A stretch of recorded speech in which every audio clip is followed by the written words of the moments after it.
Hi, my name is Jeff H. Sipe, and I have over 10 years of recruiting experience, including 5 years at Google.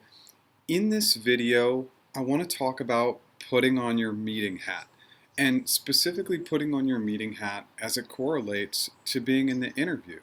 And what you'll find is that what you do before, during, and after a really important meeting is very similar to the steps you'll want to take as you think about the interview and the interview process. And I know some of you might be saying, hey, Jeff, I know the people when I walk into a meeting, and I don't know those people when I walk into an interview. And my response to that is sometimes. Sometimes you are walking into meetings where you don't know anybody or don't know everybody, and sometimes you are presenting to upper leadership in a meeting and maybe you haven't had a lot of direct interaction with them. So I want you to create this visual of when you're in the interview process and preparing for the interview of putting on this meeting hat. These strategies will also apply to the panel interview and apply to when you're giving a presentation in the interview. So I think these tips and tricks will help in a few different facets. In this video, we're going to cover a variety of topics, so hang in there with me till the end. I promise it'll be worth it. If you like my content, please like. If you have any comments on the correlation, please comment below. And if you like my overall content, please subscribe. So before we dive in, I just want you to envision important meeting, likely stakeholders, leaders, and you know you're going to have to present and talk. And then again, putting on your meeting hat, it will make a lot more sense. Item one, before the meeting. And so there's three key items here. One, prepare. For any big meeting, you're absolutely going to go through that preparation process. Very similar for the interview. For the interview, it's going to be much more in depth, but the step of preparing is critical and critical for both.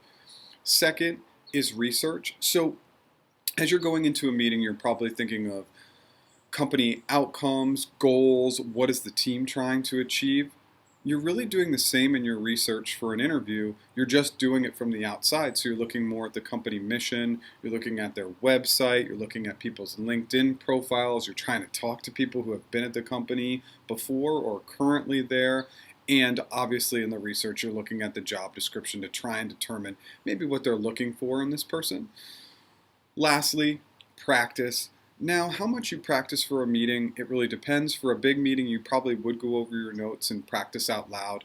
I want you to take it a step further for the interview and practice with a human being. Item two is when you're walking into the meeting. And so the first item, walking into a big meeting, you'd obviously want to be dressed appropriately, especially if you were presenting to upper leadership. But that's knowing the organization. At some of the tech companies, you wouldn't dress any differently. But you'll know, being on the outside for an interview, you're going to ask, how do I dress? How should I prepare? Showing up early or on time. You never want to be disrespectful to potential leadership teammates for a meeting. Same for the interview. You want to be early or on time. Meeting people. So first impressions and how you walk into a meeting can be as critical as how you walk into an interview. So when you walk into a meeting, you want to be smiling, seeing people eye to eye, having shoulders back, head up, really good body language. And first impressions, obviously, in an interview are going to be absolutely critical. So you really want to be thinking about and checking your body language. This also comes across a little bit in pitch and tone, right? So you are going to have a nice, even pitch, tone, and then that correlates lastly with speaking positively. Sometimes people are headed into a meeting and they're busy and they're going to say something negative. Be above it, stay positive, say you're excited about what the outcomes might be from this meeting. Same with an interview. If an interviewer said, oh, the traffic is terrible or the weather's terrible, it's I love the rain, or oh, the traffic. It's just something that I've learned to deal with, and I put in a great audio book, and I actually enjoy the drive. Right? Always get to that positive level in a meeting and in your interview.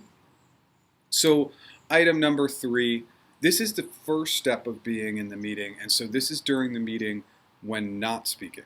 And so consistent theme, you just want to continue to show that good body language, and you can show really good active listening with body language. So again, important in a meeting, important in an interview. You're going to sit, you're going to be looking at the person, shoulders back, head up. And the secondary step, obviously, is just demonstrating attentiveness by not being distracted with having your cell phone out or your laptop out. Now, in an interview, always phone in the pocket, right? Laptop out maybe if you're doing coding on a shared doc, but typically you're not going to have a laptop, so don't do these things in an interview.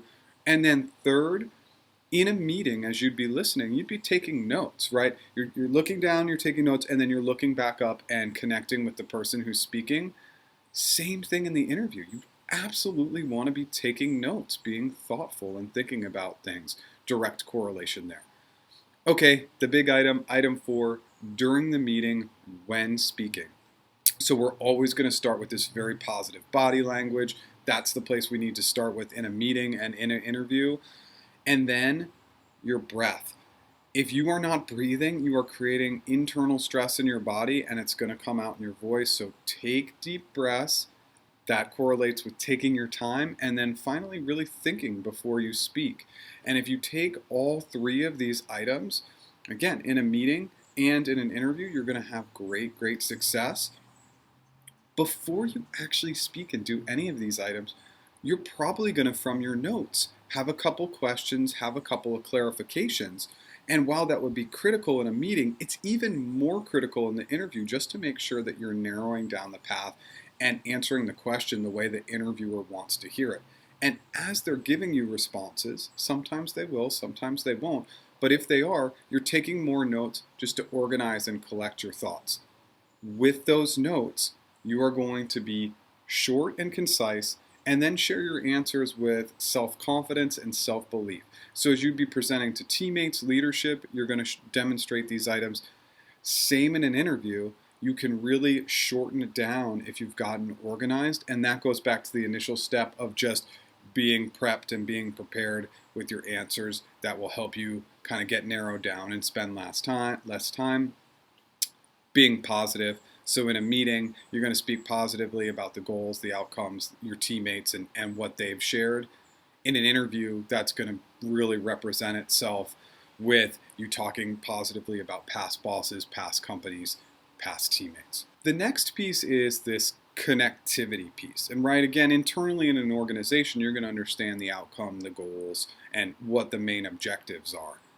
In an interview, you are going to go into somewhat of the assumptive state, but again, by doing what we talked about in the research component, you're going to really have looked at the job description, you're going to understand the company mission, etc., and that's going to make you laser focused and really connected. And as this shows up at a meeting, definitely having connectivity in that interview can be really critical. Next is data, and so going into a meeting, you'd say we're trying to achieve X objective with time, money. You're just bringing in past experience with data, and especially as it pertains to results and behavioral answers, you're talking about numbers, time, etc.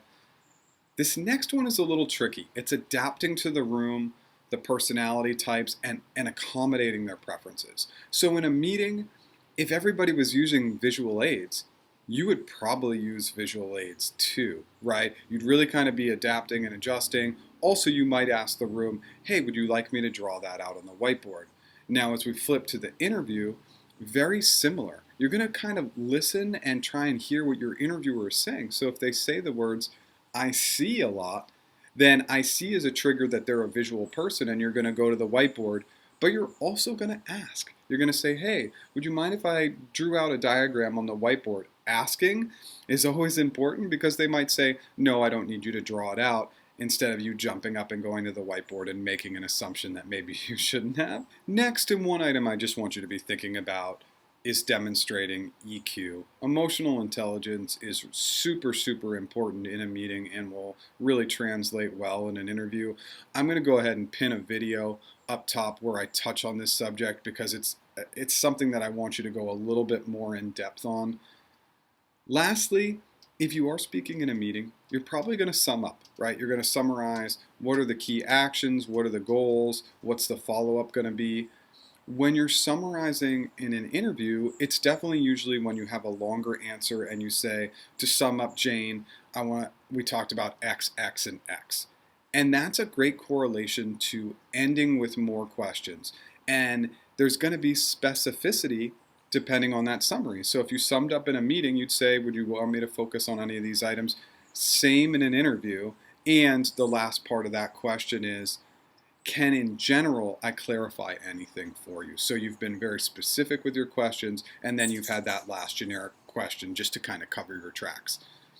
Item 5 is after the meeting, after the interview, right? And so after the meeting, normally you'd have action items, follow-ups.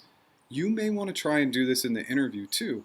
Jane, now that we've come to the end, is there anything that I can follow up with you via email now that we're out of time? Like anything you want me to expand on? Most of the time that's going to be a no, but occasionally it's a yes. And then of course, your last follow-up for the interview is always thank you emails.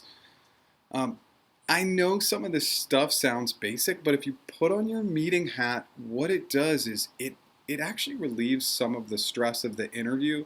It makes you less robotic and it makes you thinking more, okay, if I act like I act in a meeting, in an interview, it's going to lead to greater success because there's going to be a better back and forth, a better natural flow, etc. I really hope this video helps. If you like my content, please like. If you have any comments, please comment below. And if you like my overall content, please subscribe. Have a great day. Thanks.